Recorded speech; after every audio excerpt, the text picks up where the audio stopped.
Bismillahirrahmanirrahim. Assalamualaikum warahmatullahi wabarakatuh. Innal hamdalillah nahmaduhu wa nasta'inuhu wa nastaghfiruh wa na'udzu billahi min shururi anfusina wa sayyiati a'malina.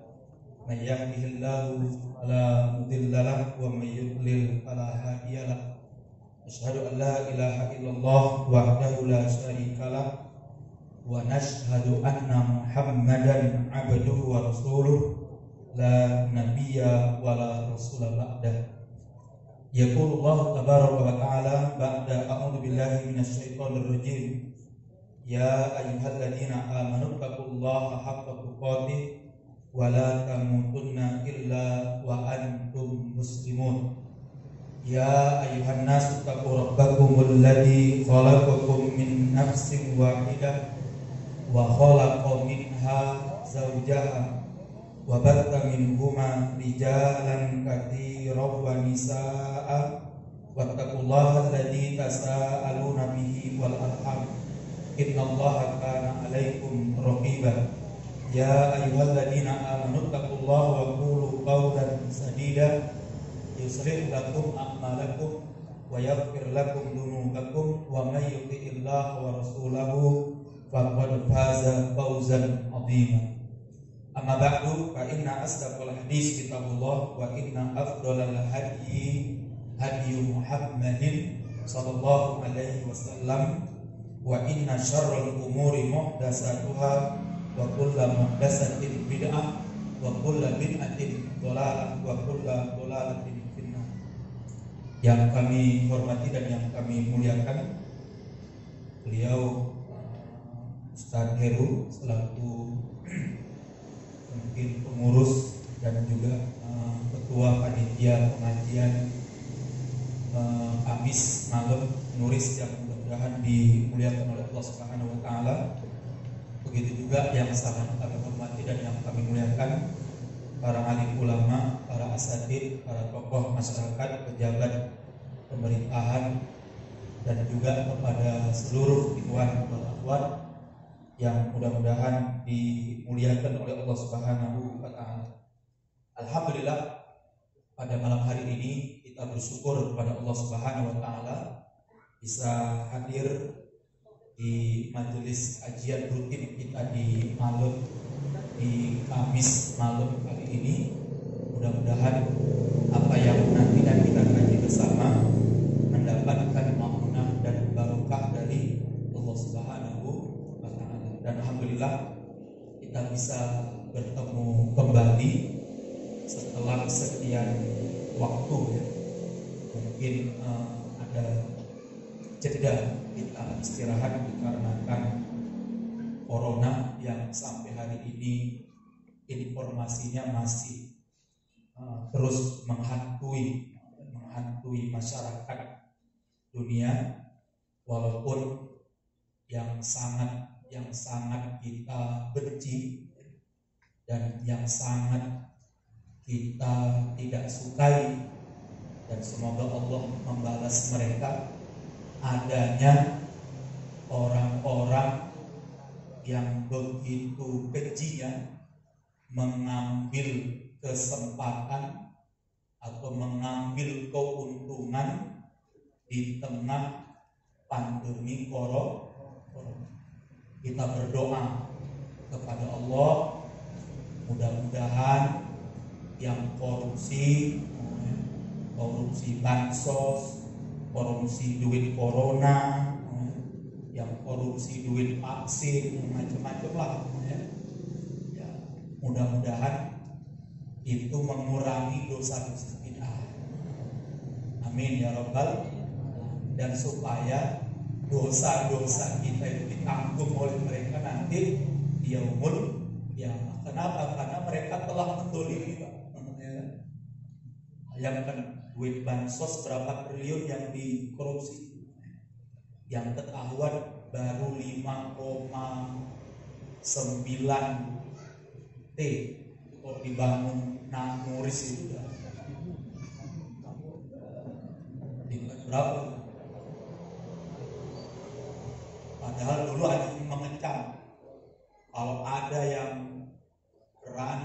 korupsi, dana bantuan sosial untuk corona, untuk bantuan masyarakat di wabah pandemi corona bisa dihukum mati.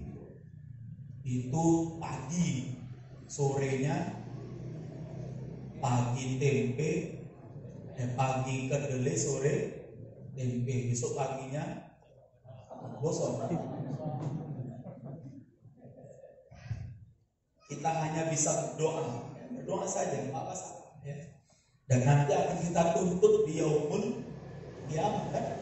Orang yang mendolimi itu kan nanti kan akan dimintai oleh Allah. Bayangkan 270 juta penduduk Indonesia akan datang kepada dia, datang kepada Allah. Ditanya oleh Allah, dulu dia di dunia mendolimi itu, bantuan sosial di sunat, di riba, di korupsi, apa yang kamu inginkan kata Allah? Ya Allah, kami ingin dosa-dosa kami untuk dia.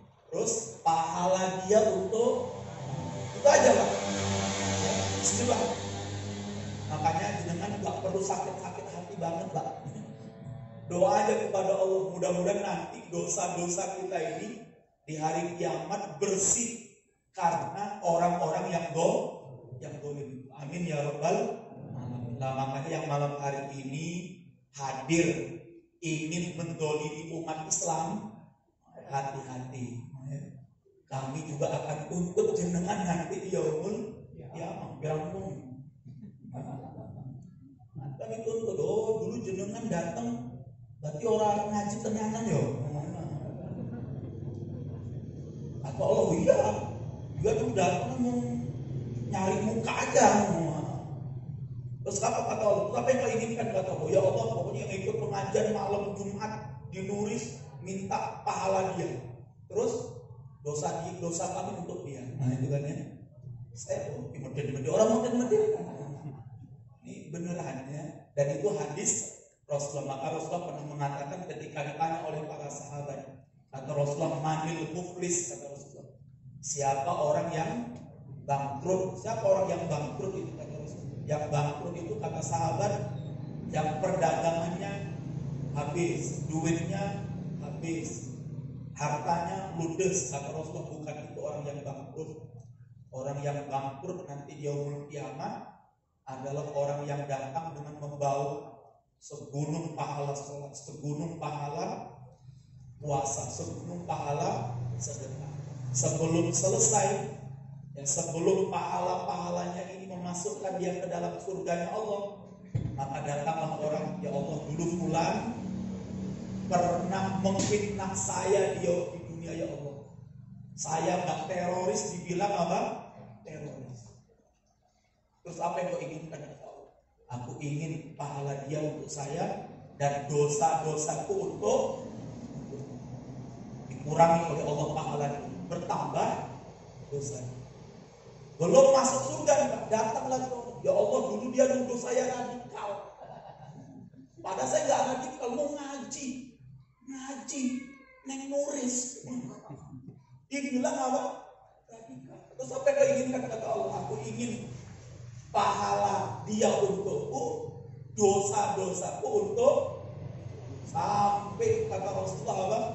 Pahalanya sudah ludes, sedangkan kedoliman dia belum. Apa kata Rasulullah? Panaru aulabi, maka orang yang pahalanya sudah ludes, sedangkan dosanya semakin menumpuk, maka kata Rasulullah, nerakalah yang lebih pantas untuk dia. Itu kalau dia bawa pahala banyak. Nah kalau ke hari di hadapan Allah nggak bawa pahala, maka lebih musafir. Makanya Bapak sekalian yang mudah-mudahan dimuliakan oleh Allah, walaupun sembari kita agak marah, kita didolimi, tetap bersabar, berdoa kepada Allah Subhanahu wa Ta'ala. Tapi Bapak sekalian yang mudah-mudahan dimuliakan oleh Allah, mati lagi ya. Jadi pada malam hari ini saya akan sedikit melanjutkan tentang Palestina sebagaimana yang telah disampaikan mungkin pada pekan yang lalu oleh beliau Ustaz Mas'ud. Karena fakta yang cukup yang cukup membuat kita agak sedikit tersontak adalah ketika Duta Besar Indonesia untuk Turki menyampaikan penelitian dia terhadap komentar para netizen di media sosial. Ternyata 60-70% netizen Indonesia itu ternyata membela Israel. Yang kata Duta Besar Indonesia untuk Turki, itu belum pernah terjadi di eranya Soekarno, belum pernah terjadi di eranya Soeharto, belum pernah terjadi di eranya Habibie, belum pernah terjadi di eranya Gus Dur, belum pernah terjadi di eranya Megawati, belum pernah terjadi di eranya SBY, tapi terjadi di eranya jangan sebutkan.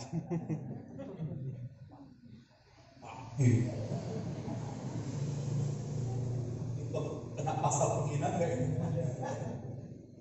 Hati-hati nih Bang, sekarang lagi disusun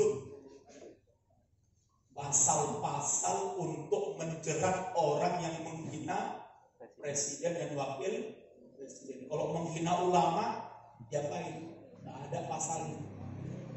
Malah kalau ada orang yang menghina ulama, dikei duit, ya kan? Ya kan? Jelas itu. Dan dilaporkan nggak ditangkap. Malah ulamanya ditangkap. Bayangkan. Yang menghina ulama dibiarkan. Malah ulamanya yang boleh betul Mbak. Siapa yang boleh? Bisa disebutkan. Bismillah kita minta sama Allah.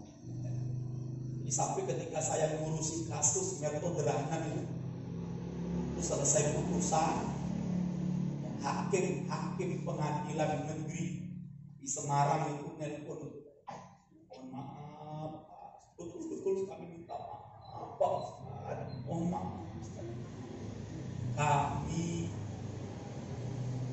hanya menjalankan,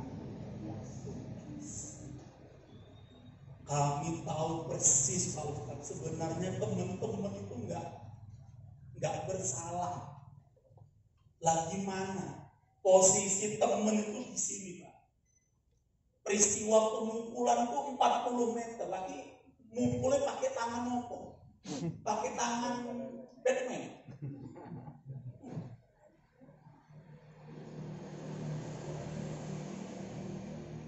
Di persidangan terungkap Pak itu. Posisi teman-teman yang ditangkap dalam kasus metoderanan itu Pak. Posisinya itu 40 meter. Bahkan yang saksi yang dari kepolisian dari bagian navigasi atau kenapa bagian yang ngukur itu paling dekat itu 30 meter itu. Antara posisi temen dengan kasus pemukulan itu 30 meter.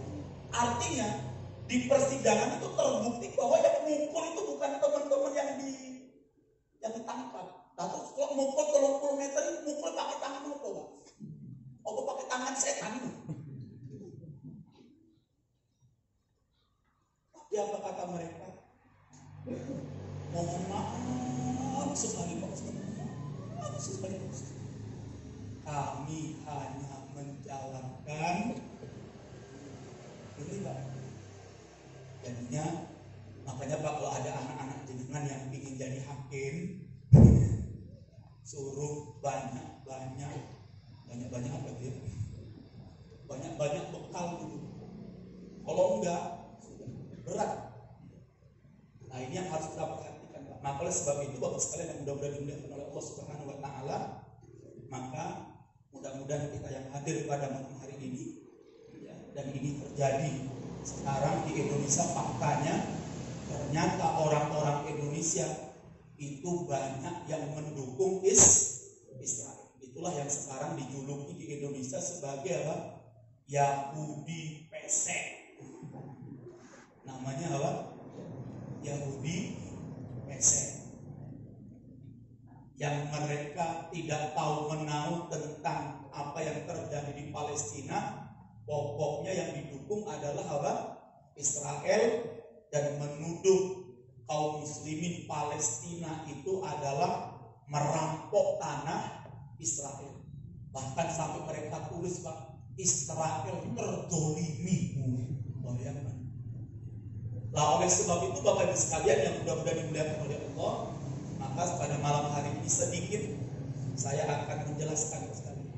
Yang pertama yang ingin saya luruskan, dan ini yang wajib untuk kita perhatikan, apa itu? Bahwa yang terjadi di Palestina itu bukan konflik Yahudi atau konflik Israel Palestina. Ini yang harus kita luruskan.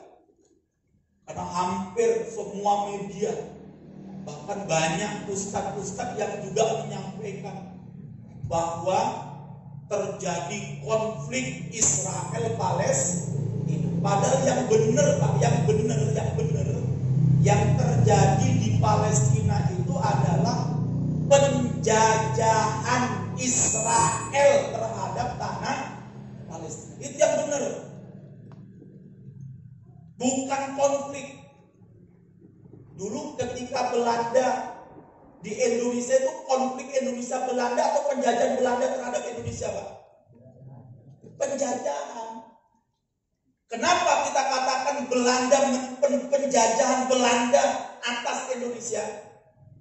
Karena Belanda demi Allah tidak ada hak mereka walaupun 1 mili. Walaupun 1 milimeter tanah Indonesia milik Belanda, kecuali kalau mereka beli. Tidak ada hak mereka. Makanya mereka disebut sebagai apa?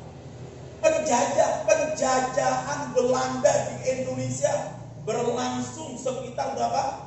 3,5. Apa ada yang tulis?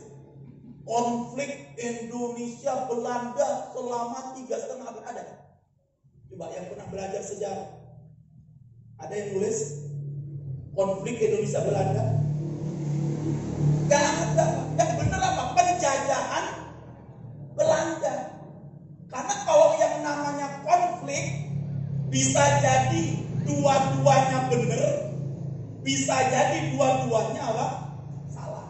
Misalnya Pak Heru punya tanah, kemudian ada tetangganya yang beli tanah sebelah. Setelah lihat di apa namanya, di akte, di akte tanahnya, loh, kok tanah tuh diserobot Pak Heru 1 meter ini. Akhirnya datangi Pak Heru, mohon maaf, lo belum beli tanah milik lo. Lo kok kalian di sini kok tanah pulau kok masuk ke jenengan 1 meter? Boten Pak. Coba kalian akte sana, ternyata tanah malah justru tanah pulau sing jenengan ambil 1 meter. Malah, wah ini sing bener sing di. Akhirnya terjadilah apa? Ini. Tapi kalau di Palestina, Pak, demi Allah, Israel nggak punya hak sedikit pun atas tanah Palestina, itu loh. Sehingga bagaimana mungkin kemudian dibilang apa? Konflik. Sekarang Pak Heru, mana Pak Heru? Nggak ada orang menjaga belakang. Pak, kalau jenengan punya rumah, jenengan punya rumah Pak ya? Punya. Tiba-tiba datang orang dari Amerika. Amerika ya. Kalau Amerika kan di sana kan. Datang orang dari Jakarta yang nggak jenengan kenal, namanya siapa, alamatnya di mana, tiba-tiba datang ke rumah jenengan, kemudian mengatakan, Pak, nggak sama namanya, Pak Amir, silakan keluar dari rumah, bawa semua harta benda Anda dari rumah, karena rumah ini sekarang milik saya. Kira-kira jenengan mau? Jenengan serahkan atau jenengan ambil golok? mau ambil aren malah. Golok aren. Dan akhirnya Pak, orang yang mau nyerobot tanahnya Pak Amir bukan mau bawa air, mau bawa normal mesin. Kemudian tonggonya ngomong, wah Pak Amir konflik karo. Terus saya ngomong konflik kira-kira waras atau gendeng? Hah? Yang ngomong Pak Amir lagi konflik dengan orang Jakarta, itu kira-kira waras atau gendeng? Jelas Pak, ini yang terjadi. Yang jelas kita katakan bahwa orang Jakarta ini menjajah, menyerobot, merampok tanahnya Pak Amir. Jelas Pak Amir beli, dia punya aktenya, dia punya sertifikatnya, dia punya buktinya. Tiba-tiba ada orang yang gak punya bukti apa-apa datang. Bahkan dia bawa mafia-mafia untuk mengeluarkan Pak Amir dari rumah. Tiba-tiba datang orang Pak, pingin baik sama Pak Amir. Udahlah Pak Amir, daripada jenengan berantem paten-patenan karo DE, ya sudahlah. Sekarang rumahnya dibagi 2 mawon. Separuh untuk jenengan, separuh untuk perampok. Itu saya ngomong-ngomong ki waras atau gendeng Pak? Ini harus kita pakai nih Pak, otak kita nih. Makanya di dalam memahami Palestina, otak kita, kepala kita, pikiran kita ini harus dimerdekakan terlebih dahulu. Jadi apa yang dirasakan oleh Palestina hari ini selama lebih dari hampir 100 tahun itu sama dengan apa yang pernah kita rasakan, apa yang pernah dirasakan bangsa ini sekian ratus tahun yang lalu. Bahwa negara ini pernah dijajah sekian ratus tahun yang lalu dan para ulamanya, para rakyatnya lebih memilih merdeka daripada damai sama Belanda. Ini penting ini Pak. Apa jenengan kira para bapak-bapak kita dulu nggak cinta damai? Hah? Apa jenengan kira pahlawan-pahlawan kita dulu nggak cinta damai? Demi Allah Pak, mereka tuh adalah orang-orang yang sangat cinta damai. Tetapi dengan Belanda tidak cinta, tidak damai dengan Belanda. Kami inginnya apa? Merdeka dari Belanda. Kalau dulu damai dengan Belanda Pak, separuh Holland, separuh negara Belanda, separuhnya apa? Indonesia. Gak ingin Pak, makanya keliru. Kalau jenengan mengatakan bahwa Palestina damai karo Israel, sama perampok kok damai dulu, sama penjajah kok damai dulu. Ini banyak Pak. Seharusnya Palestina tuh damai kalau Israel biar aman. Lihat Pak, negara kita dulu Pak, 350 tahun lebih. Ulama-ulama kita, pahlawan-pahlawan kita, santri-santri kita pada masa bapak-bapak kita lebih memilih merdeka daripada damai dengan Belanda. Bukan berarti pahlawan-pahlawan kita juga cinta damai Pak. Bukan dengan kira ulama-ulama kita juga cinta damai dulunya. Mereka sangat tahu damai itu. Tapi sama penjajah tidak ada kata damai. Penjajah harus diusir. Bukan hanya diusir, penjajah harus dihapus dari muka bumi ini. Karena tidak sesuai dengan prinsip kemanusiaan dan prinsip apalnya jenengan. Kok malah kita yang dibilang di sini nggak Pancasilais? Di otak ini yang begini.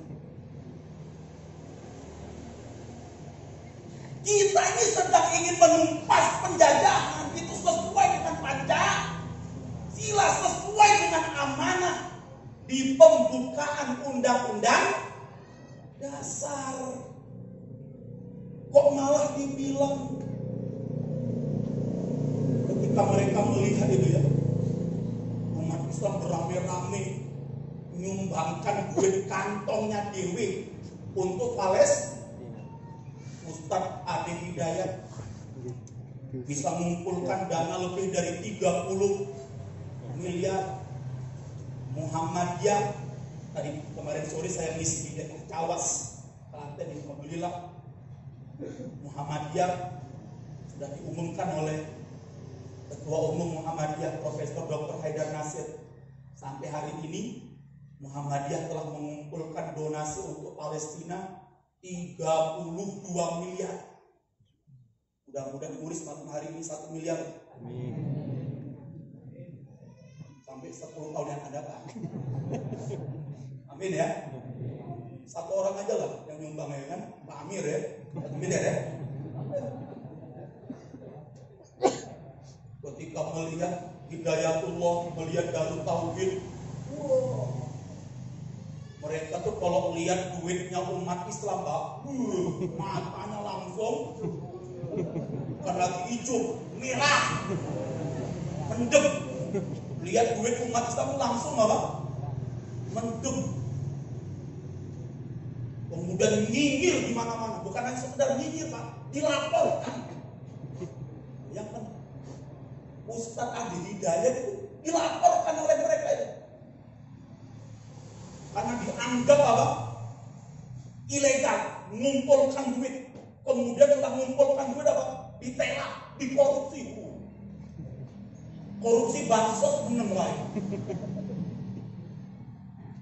Padahal Ustadz Ade Hidayat sudah menyampaikan, adapun yang sisanya ini untuk membantu program pendidikan, nggak bisa kita kasihkan sekaligus karena pendidikan itu bertahap. Disampaikan nggak terima, pokoknya katanya 30 miliar yang baru disumbangkan, berarti sekian sisanya diambil tangan. Saya itu juga nyinyir kalau lihat duit umat Islam itu, langsung ngomong di mana-mana. Kalian itu tidak nasionalis. Di saat negara dalam keadaan sulit, terkena wabah pandemi, malah lebih membantu negara lain daripada negara itu sendiri. Sok dia nasionalis.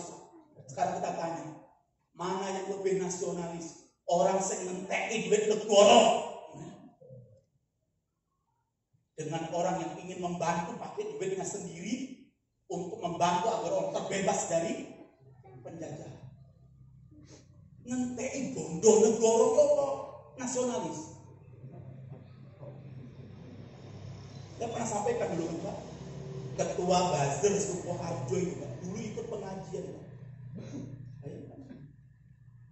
Ketua Buzzer Sukoharjo itu sekarang udah balik ke Semarang Bang. Dulu ikut ngaji. Kalau Selasa malam itu ngajinya di Penumping, kalau Ahad malam ngajinya di Masjid Baitul Makmur juga.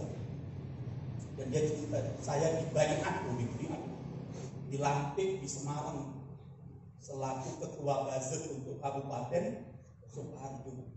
Dan cerita bagaimana para buzzer ini, para influencer. Sekarang pertanyaannya, dari mana duit buzzer itu? Yang salah satu universitas di luar negeri mengatakan ada satu buzzer, ada buzzer yang digaji dalam sebulan mencapai 50 juta. Bayangkan, ada buzzer yang dibayar per bulannya sampai berapa? 50 juta. Duit dari mana? Berapa buzzer yang mereka bayar? Berapa influencer yang mereka bayar? Duit dari mana? Padahal kerja mereka apa? Nyebarin berita-berita hoax. Nyebarin berita-berita yang gak benar tentang Islam, tentang umat Islam, tentang ulama. Dan mereka dibayar. Pakai uang sama bayar berapa? Pakai pajak jenengan itu. Apalagi sekarang 9 bahan pokok mau dipajak. Bayangkan, jenengan beli beras, beli sembako mau dipajak, tapi jenengan beli mobil di atas 2500 cc tanpa pajak. Ini kira-kira boleh betul? Rakyat yang diperas, peras. Bukan mati dewi. Masya Allah. Ngeri. Apa orang yang kayak gini dibilang nasionalis? Dan sekarang kita sedang katanya mereka katanya Pancasila. Mereka selalu teriak UUD 45. Bukankah UUD mengatakan bahwa penjajahan di muka bumi ini harus dan sekarang kita sedang menolong sebuah negara yang sedang dijajah, dan itu sesuai dengan amanat Pancasila, sesuai dengan amanat itu. Jadi jangan sampai. Jadi kalau dengan dibilang bahwa itu pengajuan Pak penggalangan Palestina juga nasionalis, orang nasionalis, dirimu. Kau hanya mentingkan awakmu diri. Kamu hanya mentingkan dirimu sendiri. Dulu ketika Indonesia mau merdeka, kepada siapa sih kamu minta bantuan? Datang ke negara-negara Arab sana minta dukungan sebagainya. Sekarang sudah merdeka, sombong, kuat, gimana mau kuat? Utangnya kuat. Siapapun Bapak, jangan ke negara Pak, jenengan Pak. Kalau hidupnya bergantung dengan utang, kira-kira sehat atau sakit? Hah? Pak, jenengan kalau hidup bergantung dengan utang, sakit atau sehat? Udut, utang. Nenghe, utang. Ngapung. Besok neng pasar, utang. Neng kantin, sekolahnya curi.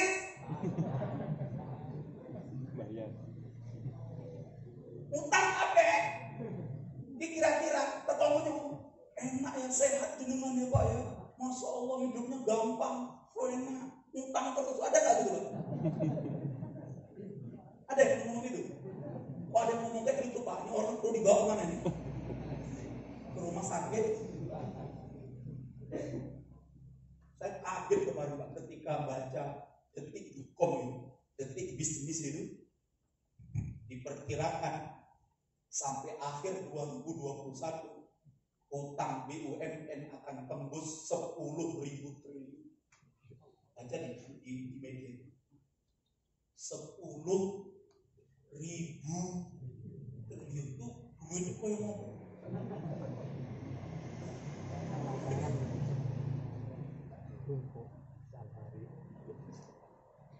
10.000 triliun. Lah terus yang akan bayar siapa Pak? Jenengan yang akan bayar. Ibarat Pak, ketika seorang bapak oke utang, maka yang diperas siapanya? Anaknya orang oleh jajan, makan sing enak oleh sekolah yang murah-murah supaya apa? Supaya duitnya bisa diambil itu bayar. Kira-kira rumah kayak ini sehat betul. Makanya kita jangan sombong. Sekarang coba jenengan lihat di wilayah timur sekarang. Saya kemarin alhamdulillah waktu bulan Ramadan dalam kondisi corona saya diundang ke Kalimantan. Sempat saya diundang ke Kalimantan walaupun hanya beberapa hari, 5 hari saya diundang karena waktu itu sudah ada mogok batasan mudik gitu loh. Takutnya saya nggak bisa mudik gitu kan. Akhirnya seharusnya jatah saya 10 hari akhirnya dipercepat dan saya bisa mengunjungi ada 13 atau 15 masjid saya kunjungi di sana. Saya tanya itu sama warga di sana, gimana kabar ibu kota negara baru? Itu mimpi orang sakit. Lah gimana nggak sakit? Jenengan nggak punya duit tapi pingin makan bakso neng Hartono Mall. Ini sakit ini. Mimpi orang sakit. Dan mereka bilang, Ustaz, Sejak corona tahun lalu sampai sekarang, TKA, tenaga kerja asing, nggak perlu sebutkan ya, tenaga kerja asing ya, itu nggak pernah berhenti di bandara balik terus. Jadi kalau tenaga kerja asing nggak ada coronanya, nggak berlaku corona. Mudik, jangankan mudik, ada pengajian woy. Tenaga kerja asing wis kepal kok yang perlu corona ini kok. Maka pas kalian mudah-mudahan bilang, itu yang pertama saya ingin luruskan ini penting supaya kita itu nggak terjajah kepala kita. Nah, yang kedua Pak sekalian, Yahudi itu bukan bangsa asli Palestina. Ini penting nih Pak, karena saya mendengarkan talkshow wawancara dengan para narasumber di YouTube itu Pak, karena yang panas dewi kuping itu Pak. Karena dengan sombongnya mereka bilang apa? Yahudi itu adalah penduduk asli Palestina. Inilah orang yang nggak punya kitab suci. Mau baca ilmu neng Google. Tapi kalau mereka baca itu kitab suci, apalagi kita umat Islam, kita diturunkan oleh Allah Al-Quran. Coba kita lihat sejarahnya Yahudi ini. Ini penting ini. Buka Al-Qurannya. Surat Al-Anbiya. Surat Al-Anbiya. Surat yang ke-21. Ayat yang ke-71.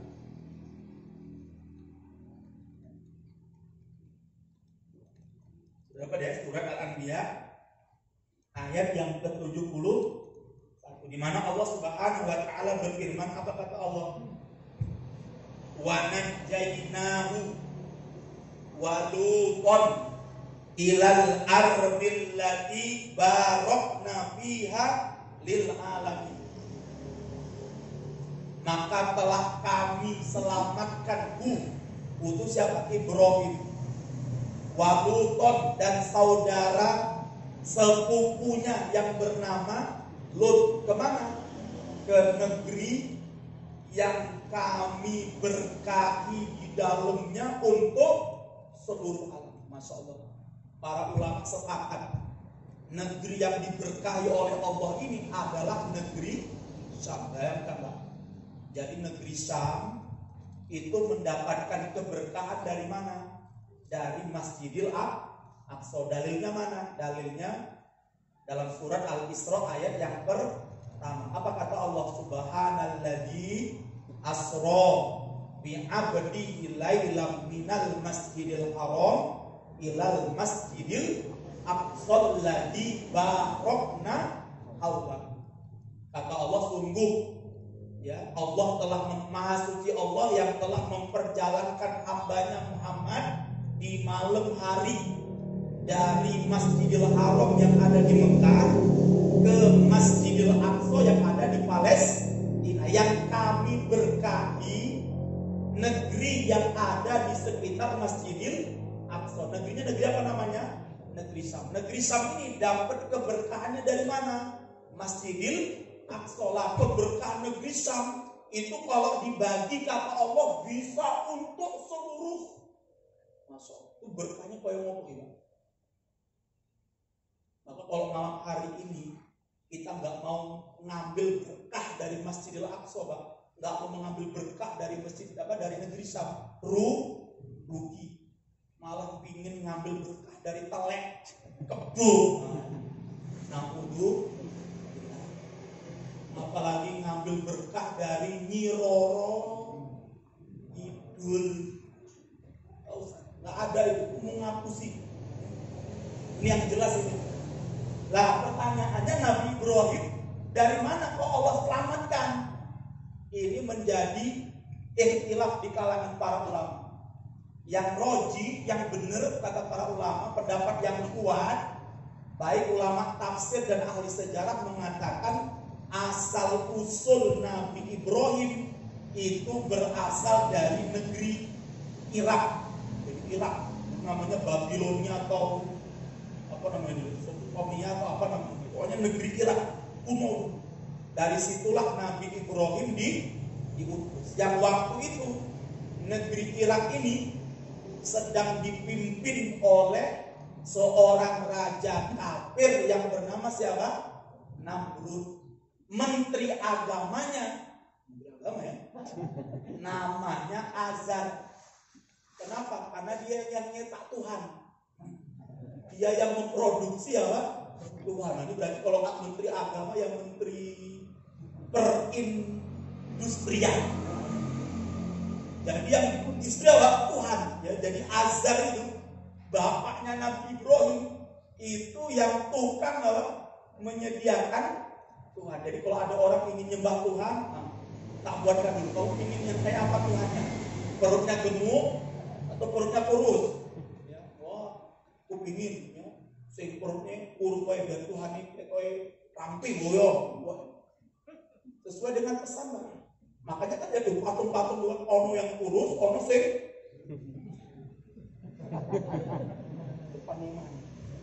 itu sesuai dengan sponsor. Jadi dibuatlah Tuhan macam-macam. Dan akhirnya Nabi Ibrahim diberi hidayah oleh Allah, diberi petunjuk oleh Allah bahwa apa yang disembah Namrud oleh bapaknya dan kaumnya itu adalah kesesatan. Nah, Nabi Ibrahim ingin memberikan hidayah kepada mereka, ingin memberikan taufik kepada mereka dengan cara apa? Tuhannya dihancurkan semuanya, kapaknya ditaruh di tempat yang paling besar. Jadi ditinggalkan Tuhan sing paling gede, paling lemu, kapaknya ditaruh di lehernya. Ketika Namrud ingin nyembah Tuhannya, kaget loh. Kok Tuhan tuh melotol kabeh gitu. Ditanya, siapa yang berani melakukan Tuhan-Tuhan kita kayak gini nih? Oh, kata mereka itu pasti Ibrahim. Lo kok ngerti? Pokoknya saya radikal mau Ibrahim toh. Orang-orang saya wani mencela Tuhan kita kecuali Ibrahim. Tangkap. Akhirnya apa? Ditanya oleh Nabi Ibrahim, kata kau yang menghancurkan Tuhan-Tuhan, kata Nabi Ibrahim loh. Kok yang disalahkan aku? Oh, apa yang kono loh? Kok malah aku yang disalahin? Pokoknya Namrud gak mau kalah. Pokoknya ente salah atau benar, pokoknya ente dihukum. Inilah Namrud. Paham ya? Paham? Makanya Pak jangan mau jadi Namrud. Namrud milenial. Ini Pak hati-hati ya. Siapa penjenengan Pak ya. Jadi Namrud itu Pak tahu. Namrud itu ngerti Pak. Saya diomong ke Ibrahim itu benar. Ketika Nabi Ibrahim mengatakan, coba tanya sama yang besar itu, kok kapalnya nih kono? Apa kata Namrud? Ibrahim, apa ini? Orang, apa ini? Bodoh. Kok malah kami disuruh ngomong sama patung ya Pak bisa ngomong? Kata itu, sing bodoh ki sapa? Wis ngerti ora iso ngomong kok malah disembah. Namrud.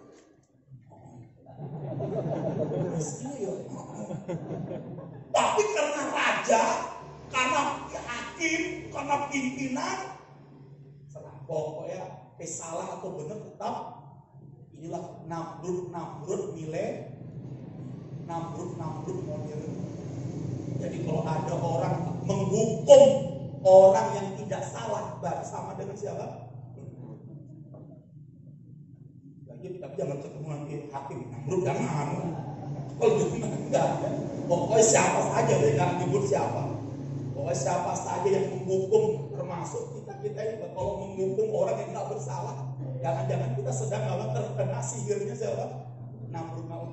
Akhirnya Nabi Ibrahim dihukum. Bagaimana cara hukumnya? Dibakar.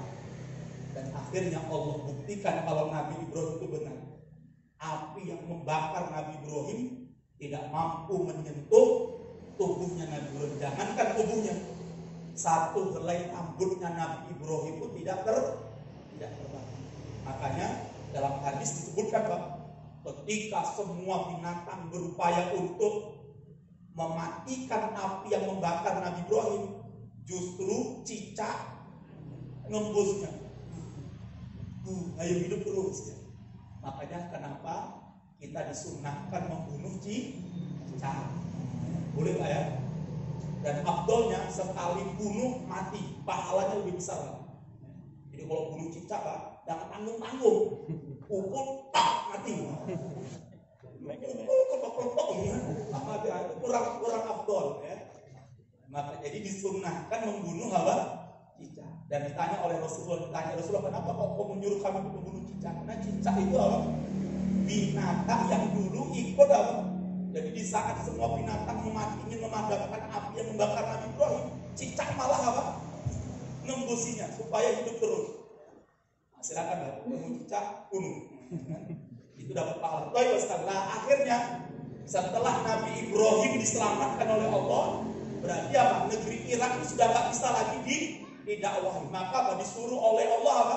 Hijrah, migrasi, tinggalkan Irak, menuju mana? Palestina, menuju negeri Syam. Berapa orang pengikutnya?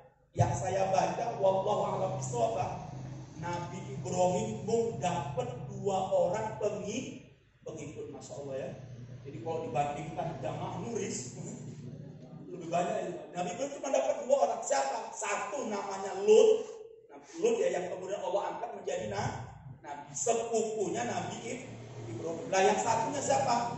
Dalam riwayat disebutkan Ibunda Sarah, yang kemudian menjadi istri daripada Nabi Ibrahim. Maka berangkatlah orang bertiga ini ke negeri yang Allah perintahkan, yaitu negeri Syam, dan tinggallah di sebuah tempat namanya Palestina.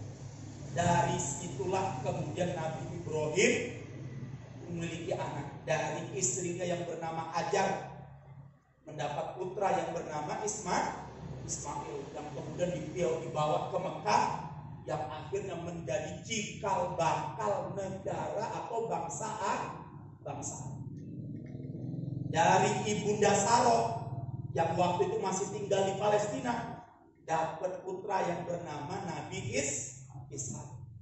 Nabi Ishak masih tetap tinggal di Palestina, dapat seorang putra namanya Nabi Yakub. Nabi Yakub inilah yang sering kita kenal dengan nama Israel.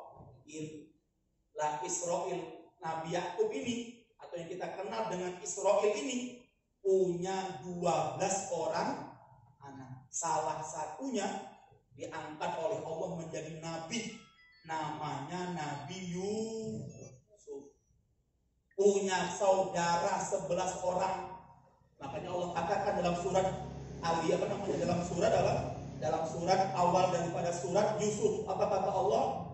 Kata Nabi Yusuf, ya abati inni ra'aitu ahada asyara kaukaba wasyamsa wal qamara ra'aituhu li sajidin. Ya Allah, aku melihat 11 bintang ditambah matahari ditambah bulan sujud kepadaku.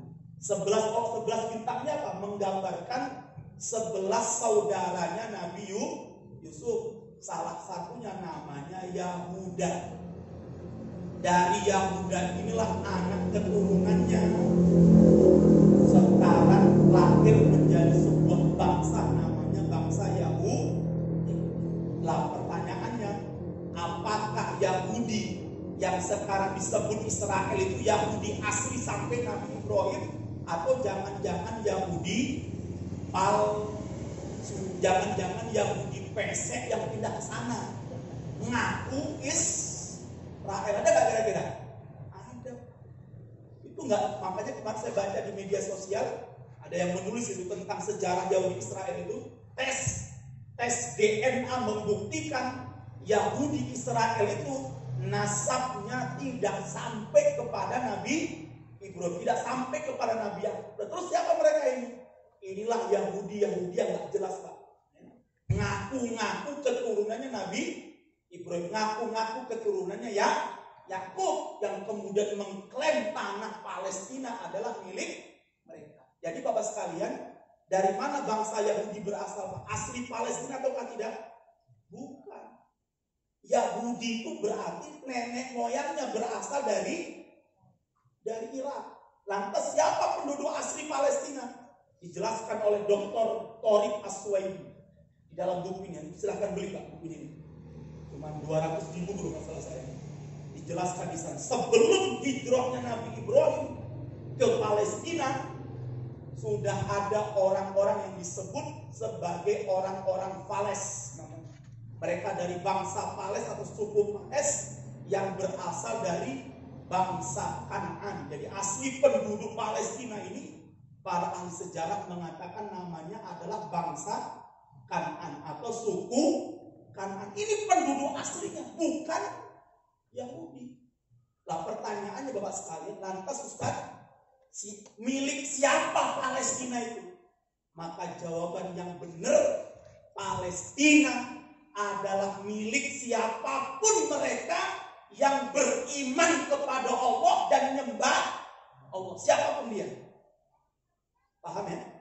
Siapapun dia, mau orang Eropa, mau orang Afrika, mau orang Asia, siapapun dia. Kalau dia beriman kepada Allah, menyembah Allah, ngikuti Rasulullah, mereka berhak memiliki tanah Palestina. Kalau mereka kafir kepada Allah, mereka tidak beriman kepada Allah, maka mereka tidak punya hak atas tanah Palestina. Bayangkan Pak, Yahudi Israel yang katanya ngikut Nabi Musa. Nabi Musa sholatnya di mana? Di Masjidil Aqsa. Sama Yahudi Israel nggak sholat di dalam Pak, malah di temboknya gini-gini kepala.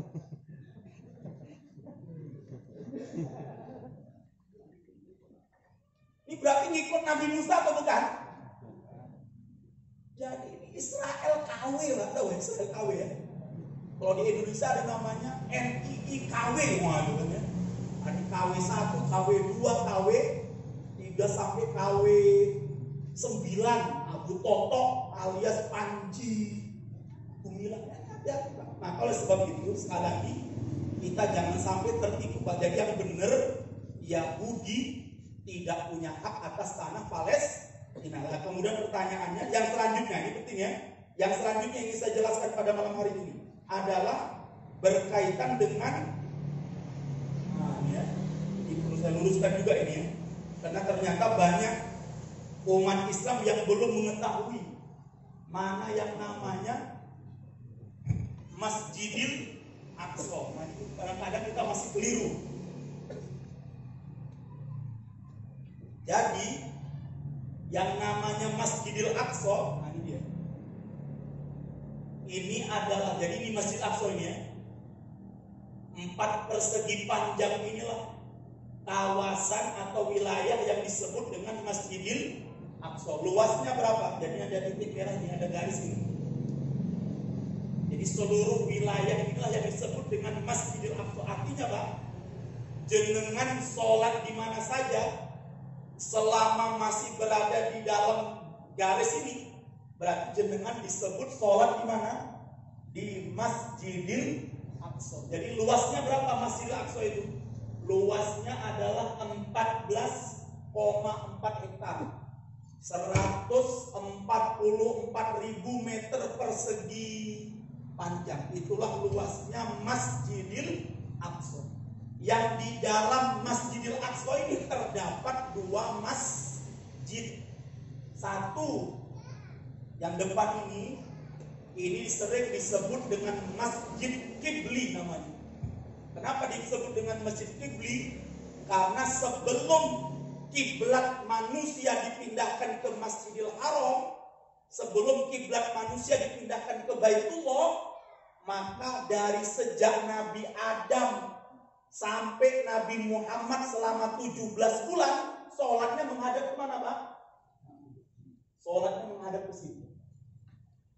Jadi Rasulullah pun setelah diangkat menjadi Nabi, sholat 17 bulan kemana? Ke masjid sini menghadap. Baru kemudian Allah pindahkan menghadap Ka'bah. Kapan? Setelah orang-orang Yahudi ya, kemudian mengatakan kepada Nabi Muhammad kalau agama Muhammad adalah agama ikutan Yahudi. Ya, Muhammad itu melu-melu Yahudi.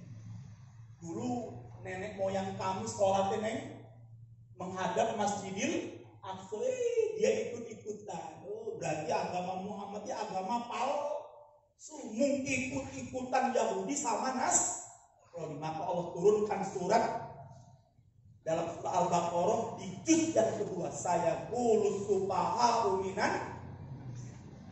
Itu penting sekali. Sehingga berpindahlah kiblat manusia dari Masjidil Aqsa kemana? Ke Masjidil Haram, ke Baitullah. Jadi paham ya? Nah, ini yang harus kita perhatikan. Baik, yang kedua, masjid ini disebut juga dengan Masjid Umar bin Khattab. Kenapa? Karena sahabat Umar lah yang membangunnya setelah Palestina kembali ke tangan umat Islam pada masa pemerintahan Utsman bin Affan.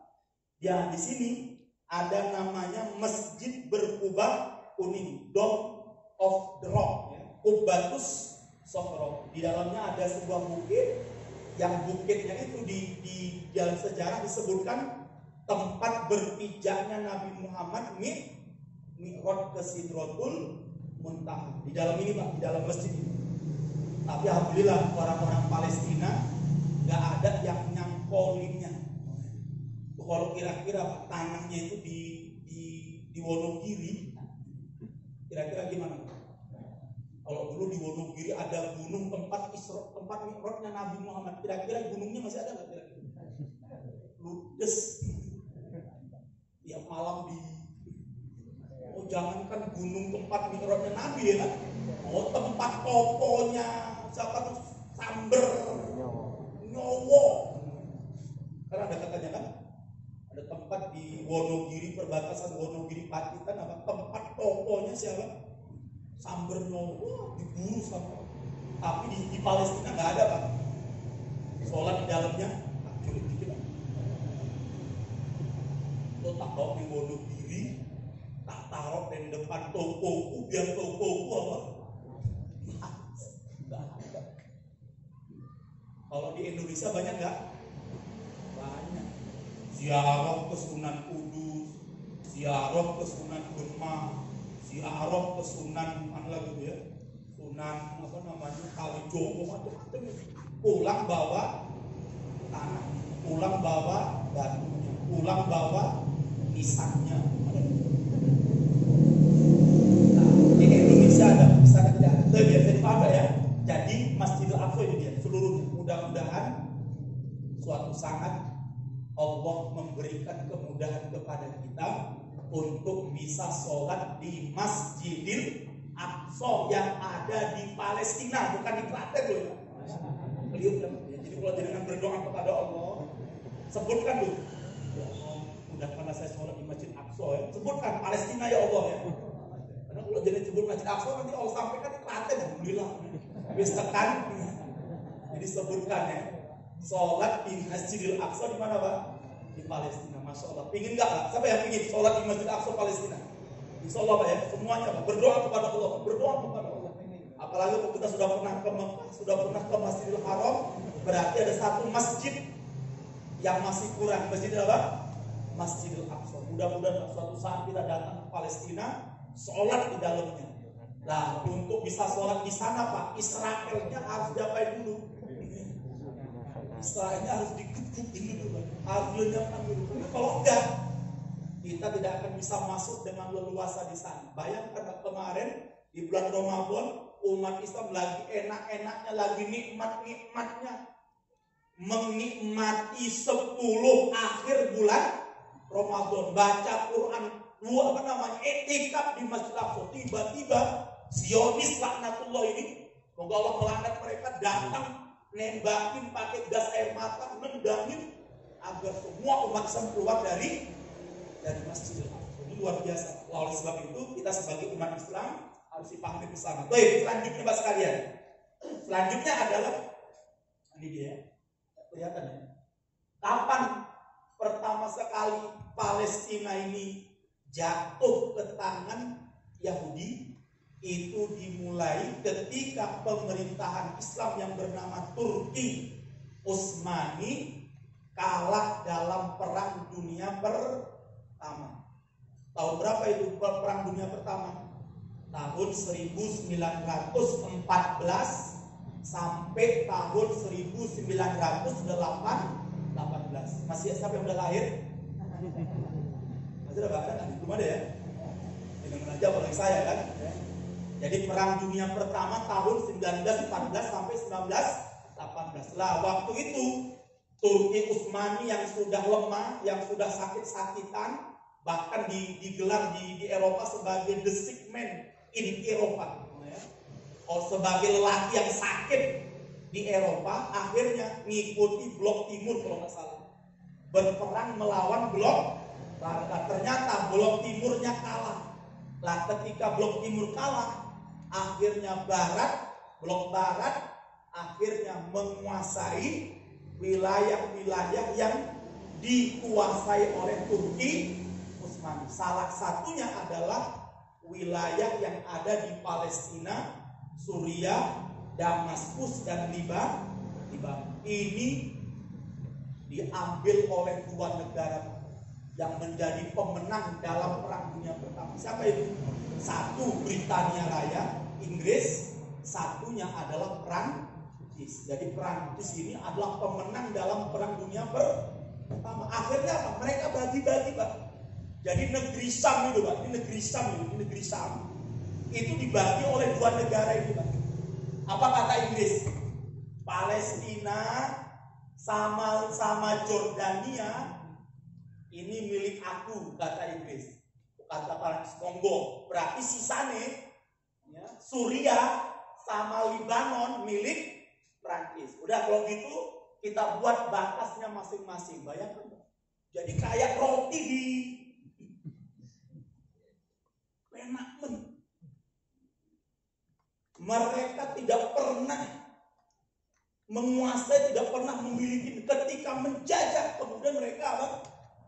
Mereka bagi-bagi negara itulah. Ketika Inggris menguasai Palestina dan Jordania, Palestina ini masuk di bawah penjajahnya apa? Inggris. Sedangkan Libanon sama Suriah di bawah penjajahannya Perancis. Inilah perjanjian yang disebut dengan Sykes-Picot. Sykes itu menterinya Inggris, Picot itu menterinya Perancis. Pokoknya negara Syam ini, negeri Syam ini milik kami berdua. Kami yang berhak atas negeri ini. Karena kami pemenang Perang Dunia. Kenapa, Pak? Mereka tahu persis ini adalah negeri yang paling potensial. Ini wilayah yang sangat strategis. Apalagi yang namanya Gaza itu, Pak. Yang namanya Palestina itu sejak ratusan ribuan tahun yang lalu itu menjadi tempat pusat perdagangan. Makanya kenapa orang Arab, Pak, bayangkan orang Arab dari Mekah jalan 1.500 km melewati padang pasir jualan yang di Pak.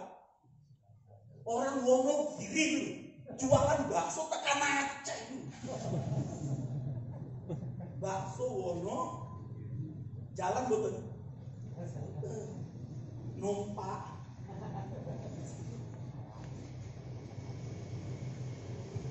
Bayangkan, Pak, orang Arab Allah sebutkan dalam Al-Quran itu kan, li'ila fi Quraisy ila bihim rihlatasyita'i wasai. Karena kebiasaan orang-orang Quraisy ngapain kata Allah?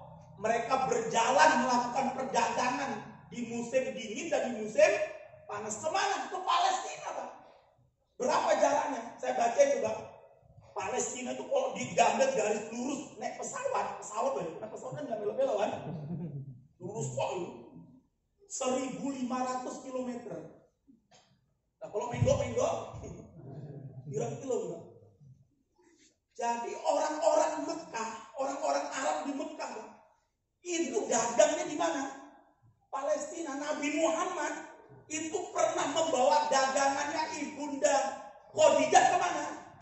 Ke Palestina, ke negeri Syam. Kenapa, Pak? Palestina ini negeri Syam, pusatnya perdagangan. Makanya Inggris sama Perancis ngambil ini dulu. Itu kalau roti bikin isi ini daging untung. Ya kan? Itu yang pertama.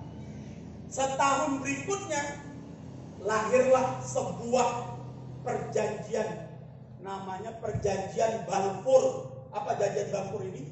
Perjanjian yang ditandatangani oleh Menteri Luar Negeri Inggris. Tahun berapa itu? 1917. Sykes-Picot 1916. 1917 Inggris mengeluarkan perjanjian. Namanya apa?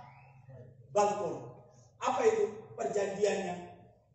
Diizinkan, dibolehkan orang Yahudi masuk ke Palestina di bawah naungan Inggris.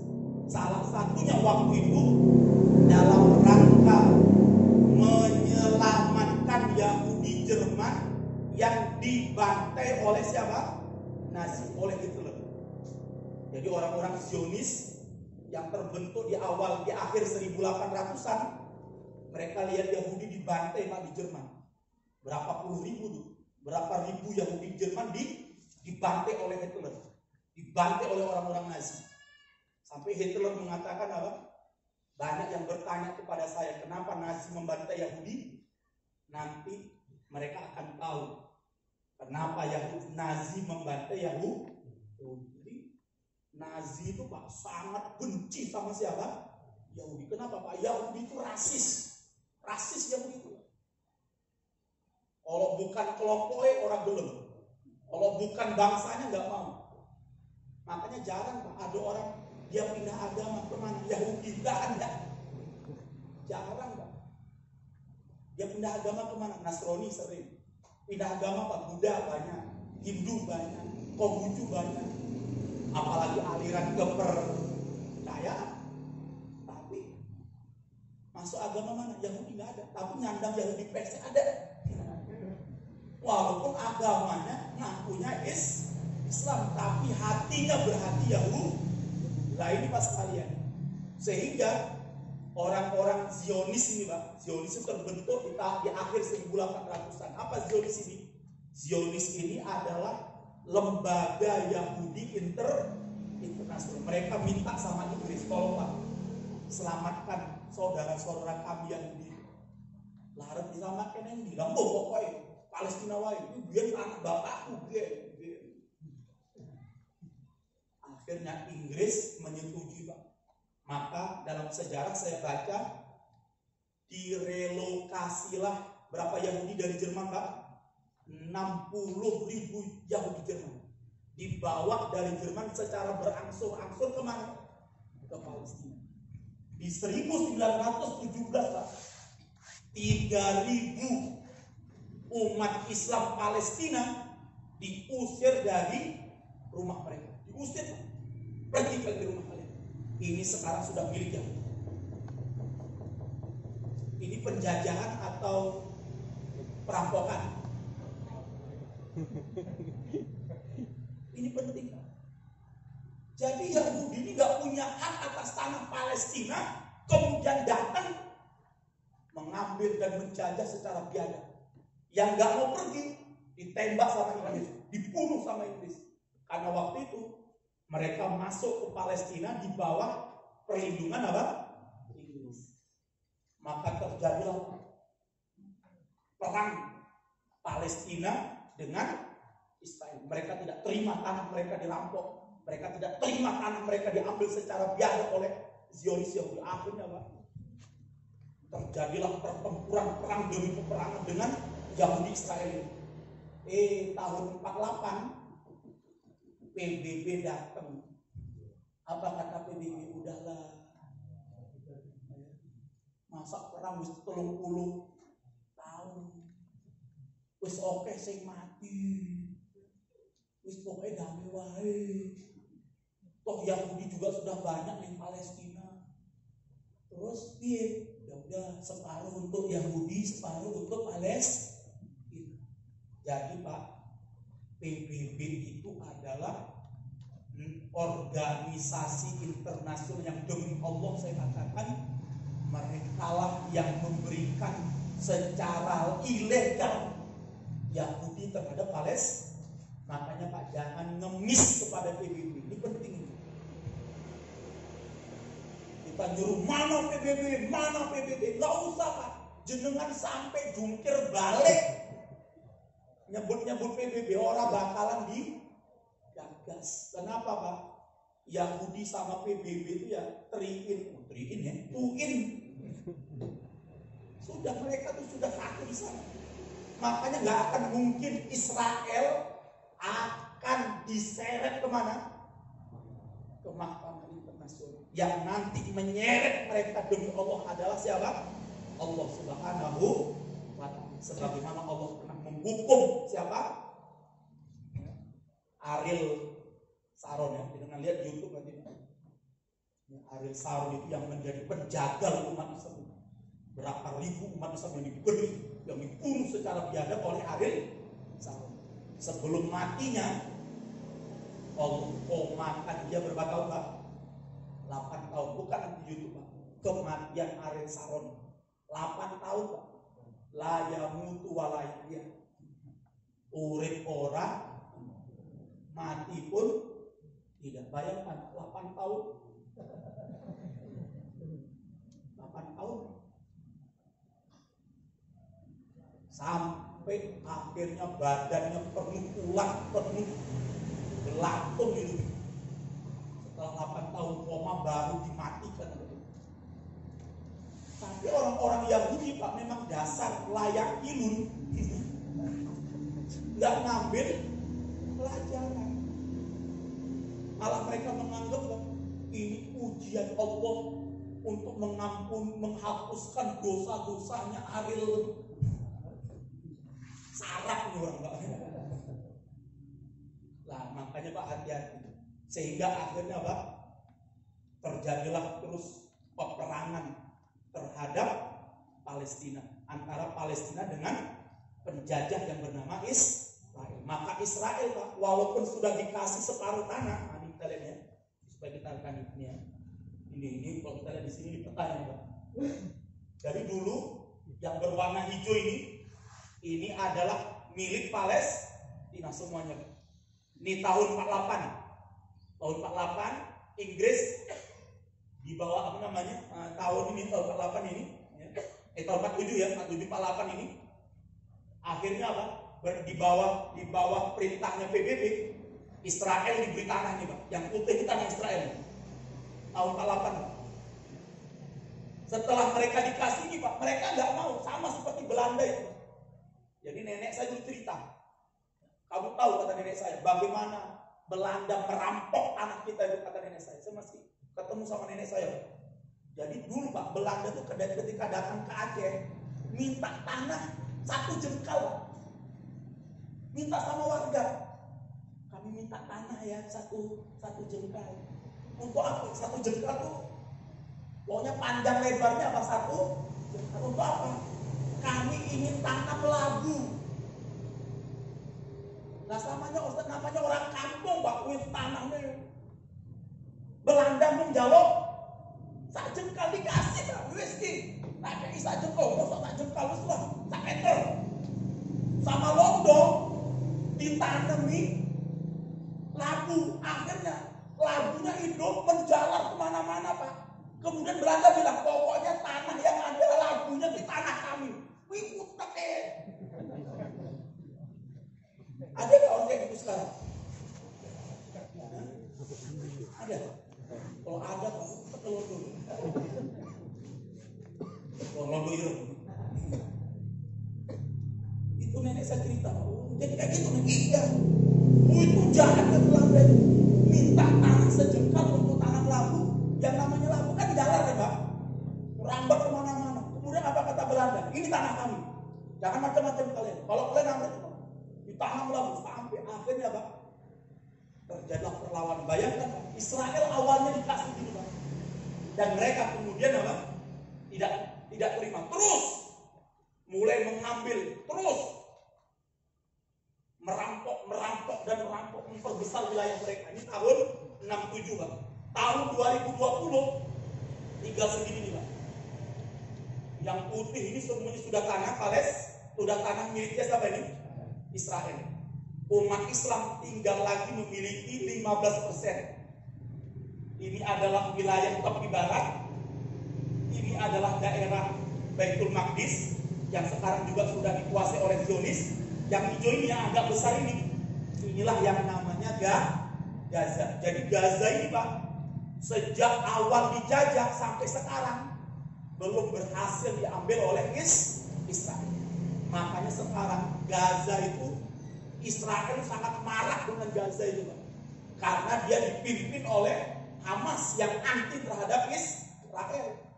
Kalau yang hijau pinggir barat ini, tepi barat ini adalah tanah yang dibeli Israel kepada siapa? PLO. Yang sekarang presidennya namanya Mahmud Abbas ini CS-an sama siapa? Sama Israel. Lah, yang nggak CS-an siapa? Hamas. Maka sekarang Pak, wilayah Hamas itu dipagar tembok sama Israel. Tingginya berapa Pak? 8 meter. Bayangkan. Jadi seluruh wilayah Palestina, wilayah Gaza itu Pak, ditembok setinggi 8 meter. Jadi warganya orang itu yang ngendi Pak. Kalau mau pergi akhirnya Pak lewat bunker, lewat terowongan. Salah satunya dari Mesir yang disebut dengan terowongan Rafah. Itu biadabnya Israel, biadabnya Zionis. Makanya Israel mengatakan Hamas itu adalah teroris karena selalu menteror Israel. Selama masih ada Hamas, orang-orang Israel nggak bisa tidur dengannya. Malah kita yang di Wonogiri ikut-ikutan Hamas teroris. Lah kapan Hamas menteror dirimu? Kapan Hamas menteror Wonogiri? Kapan rudalnya Hamas nyangkut neng waduk? Gak usah dipancing dulu. Gak usah bantu Palestina, gak usah bantu Hamas. Hamas itu teroris. Kapan Hamas menteror? Pernah gak Hamas menteror jenengan? Hah? Siapa yang pernah diteror sama Hamas? Siapa yang rudalnya nyangkut di rumah jenengan ada? Kemarin saya ngisi di Sumber Lawang. Ada bapak-bapak cerita, saya tadi kumpul sama teman-teman SMP saya. Ketika kumpul ada teman saya yang sekarang jadi aparatur negara, langsung bilang, Mas, ini masjid mau jadi dipakai untuk penggalangan dana Palestina. Kita bantu Hamas, Hamas teror. Lu langsung bilang, kapan Hamas teroris? Kapan menteror dirimu? Kemarin minta maaf. Jadi sekarang dikit-dikit teroris. Saya ngomong ini teroris satunya. Teroris apa tuh? Orang yang menteror. Nah ketika orang dibilang kamu teroris, ini apakah dia bukan teror? Dia menteror orang, dia teroris. Teroris yang sedang teriak. Makanya hati-hati. Jadi Pak, mohonlah ya, jangan kebangetan.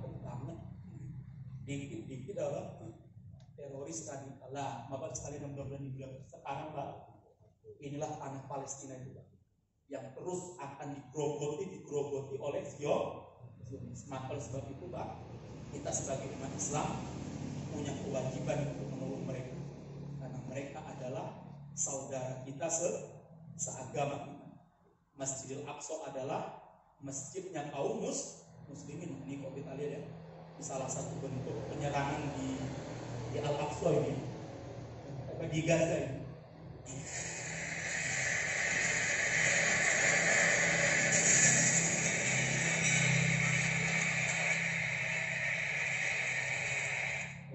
Sudah negaranya dipagar 8 meter dengan tinggal tulis saja Pak di Google itu nanti.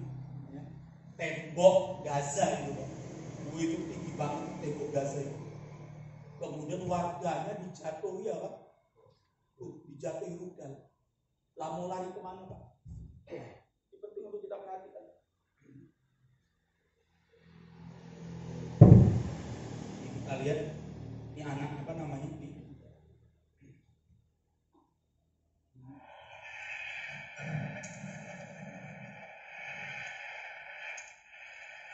Ini Israel ketika merudali wilayah Gaza ini,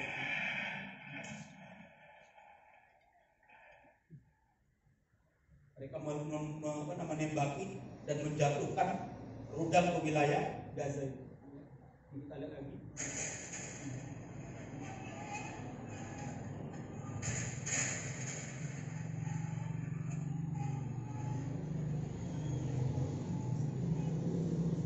Kita lihat bagaimana tangisan anak-anak Palestina itu ya, yang ditinggal oleh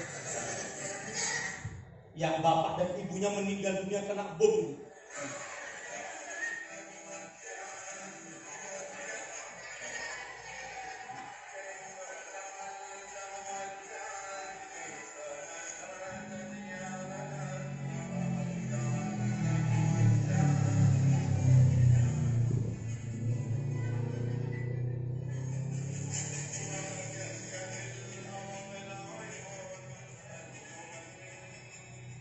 Jadi bapak sekalian yang mudah-mudahan dimuliakan oleh Allah, walaupun sekarang belum tidak lagi terjadi serangan rudal antara Hamas dan Israel, maka ketahuilah Pak, bahwa hari ini di wilayah Gaza dan Palestina yang masih tersisa ini ada ribuan anak-anak yatim, ada ribuan janda, ada ribuan orang-orang yang terluka, ada ribuan orang-orang yang sakit, ada ribuan orang yang tidur di bawah-bawah tenda dan di bawah reruntuhan-reruntuhan rumah mereka.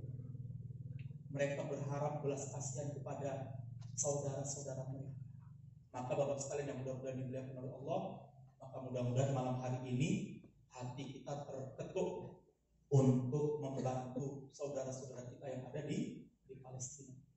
Demi Allah Pak, setiap rupiah yang jenengan berikan untuk mereka, demi Allah, ini akan dilipat gandakan oleh Allah. Yang keberkahannya tadi Pak, bayangkan Pak, keberkahannya negeri Syam itu Pak, saking muncul-munculnya itu Pak, saking banyak sampai bisa Pak, seluruh alam. Bagaimana Pak, kalau duit kita nanti diberkahi oleh Allah dengan keberkahan. Maka sebab itu mudah-mudahan pada malam hari ini kita donasikan ya, selama Palestina belum merdeka, maka bangsa Indonesia selalu bersama Palestina.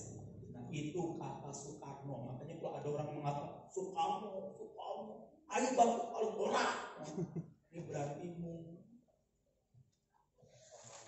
ngapusin kok. Soekarno itu mengatakan apa? Selama Palestina belum merdeka, maka bangsa Indonesia bersama Palestina.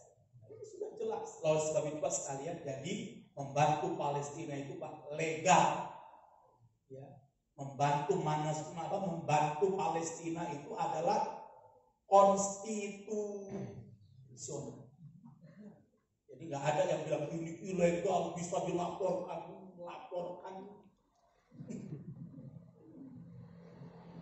Kira-kira kok yang laporkan ada di sini apa ya?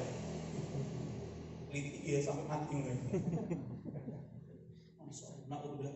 Oleh sebab itu kita tetap hati-hati dengan musuh-musuh dalam selimut. Yang mudah-mudahan Allah menjaga kita dari kalangan orang-orang munafik, dan kita doakan semoga Allah memberikan keistiqomahan, kekuatan dan keberkahan kepada saudara-saudara kita yang ada di Palestina, yang mereka berada di garda terdepan membelah masjid dan melindungi Masjid Al-Aqsa. Dan mudah-mudahan kita yang hadir pada malam hari ini mudah-mudahan akan mendapatkan keberkahan atas tanah Palestina, atas tanah Masjid Al-Aqsa dan atas bumi yang bernama negeri Syam. Apakah dalam diri kita, anak-anak kita, bahkan keturunan kita, bahkan kita berharap keberkahan itu Allah turunkan kepada negeri kita Indonesia ini. Demikian Bapak sekalian yang dapat kami sampaikan. Lebih dan kurangnya kami mohon udah 10 ya. Ini bisa kena semprit gugus COVID ini ya. Mohon maaf bila itu walidayah. Assalamualaikum warahmatullahi wabarakatuh.